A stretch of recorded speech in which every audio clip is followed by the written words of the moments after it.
My name is Ann Blackwell, and I've been a member of St. Mark's since 1968, I believe.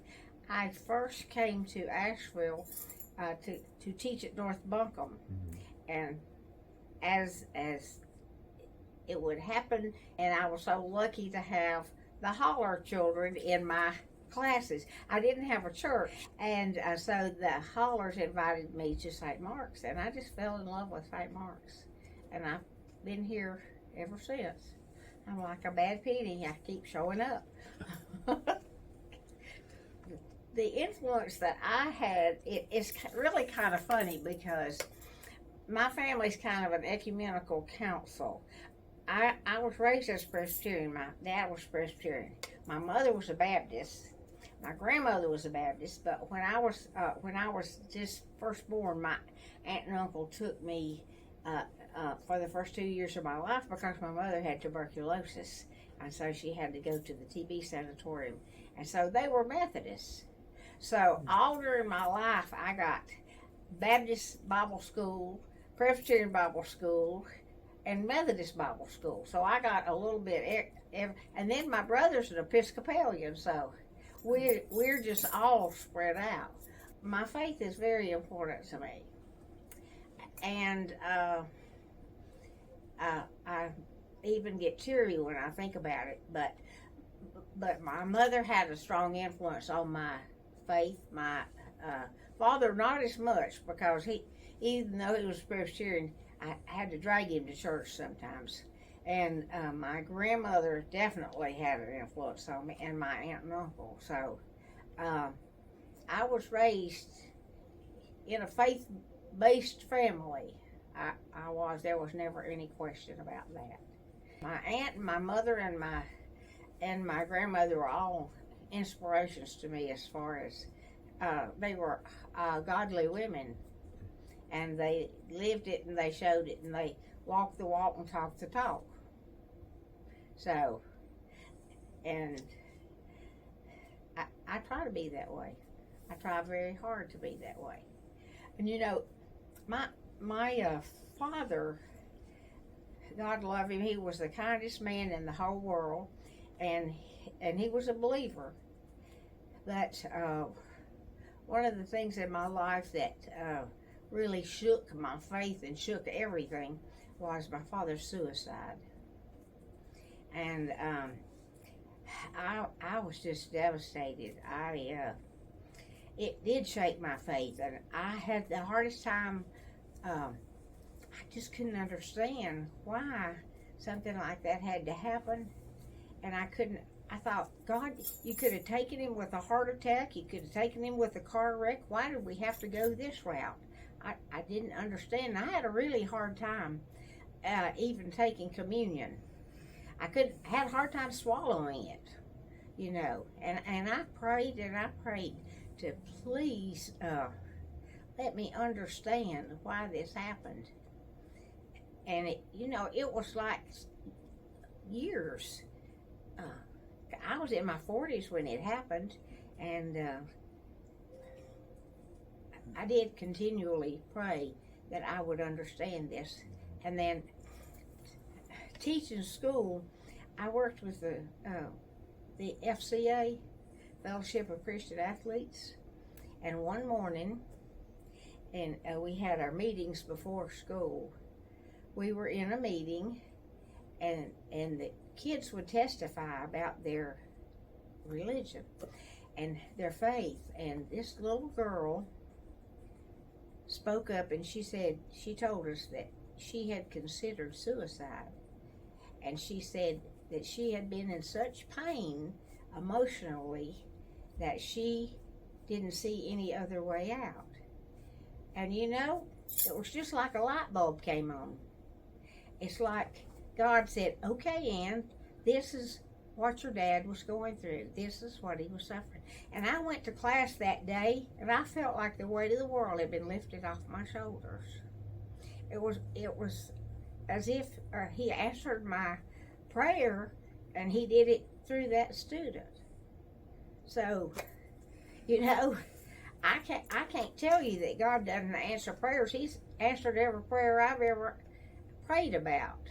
Sometimes he says no, or sometimes he has a different plan, but he answers prayers.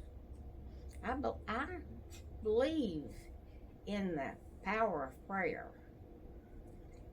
It's a strong part of my life. And sometimes I catch myself praying before I go into a classroom.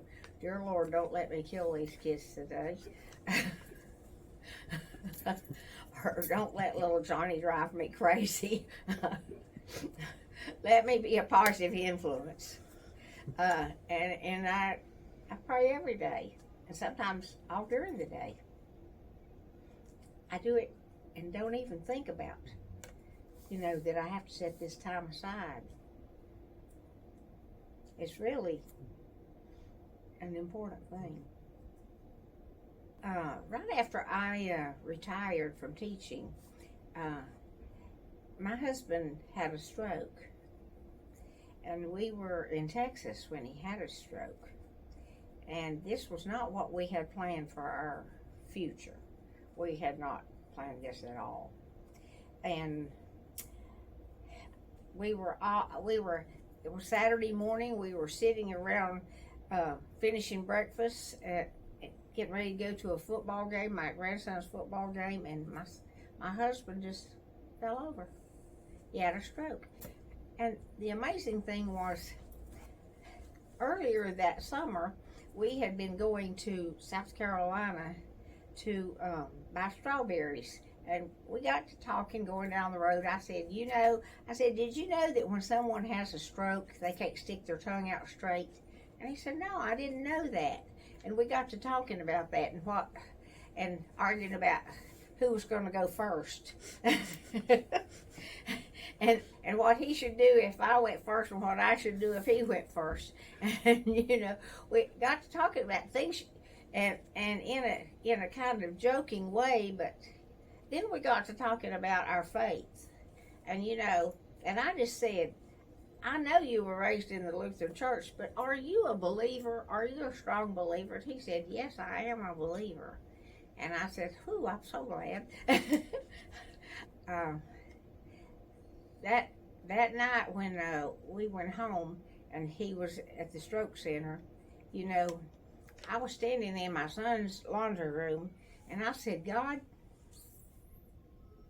I can't do a thing about this. It's in your hands. And every time I woke up during the night, I was praying. And that's when I really became a strong believer, and I put everything in his hands. And I knew that I couldn't do anything about it. And I don't worry now. I don't worry about anything now. I put everything in God's hands. That's his job. And I try not to butt in because I feel like he'll handle it. And when my children would have a really severe problem or something that was really bothering them, I've always told them, put it in God's hands. He's there for you to do that. And that's what I do. That's how I live my life. Well, your husband's stroke in that event was a turning point in your life. It was. And how did your husband do then? He passed away. Yeah. And I was really angry at one point.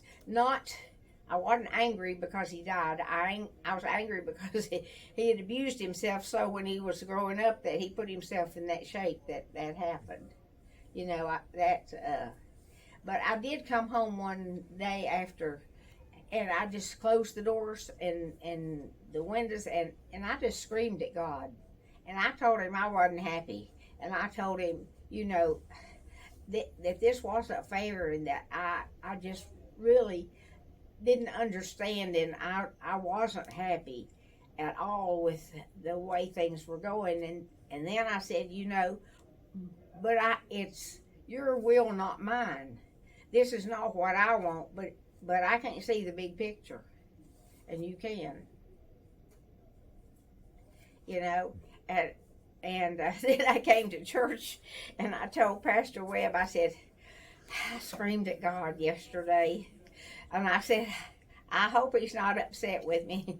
And Pastor Webb said, I'm sure he's heard it before. So, you know, but I did. I was so angry. But that's the hardest thing to do is to say, thy will, not mine.